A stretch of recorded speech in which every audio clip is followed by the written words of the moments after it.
അതിരപ്പള്ളി റിസോർട്ടിൽ കാട്ടാനക്കൂട്ടമെത്തി. കണ്ണൻകുഴിയിലെ ഷിഹീം എന്ന സ്വകാര്യ റിസോർട്ടിലാണ് കാട്ടാനക്കൂട്ടം ഇറങ്ങിയത്. ജനവാസ മേഖലയിലേക്ക് ഇറങ്ങിയ കാട്ടാനക്കൂട്ടം വിവിധയിടങ്ങളിൽ തെങ്ങും വാഴകളും നശിപ്പിച്ചിട്ടുമുണ്ട്.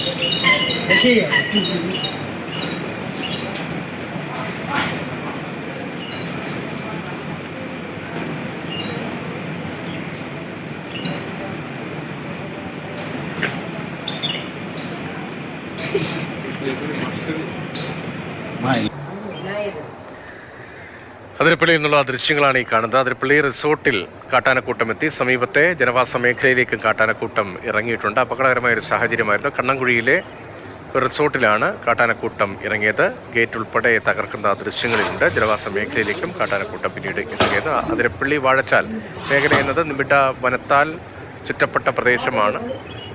എല്ലാത്തരം കേരളത്തിൽ കാണുന്ന അപൂർവ ഇനം ഉൾപ്പെടെയുള്ള ജന്തുജാലങ്ങൾ ഉള്ള മേഖലയാണ്. അവിടെ കാട്ടാനകൾ ഇറങ്ങുന്നത് പതിവാണ്. റിസോർട്ടിൻ്റെ പരിസരത്തേക്കും ജനവാസ മേഖലയിലേക്കുമാണ് ഇപ്പോൾ കാട്ടാനക്കൂട്ടം ഇറങ്ങിയിരിക്കുന്നത്.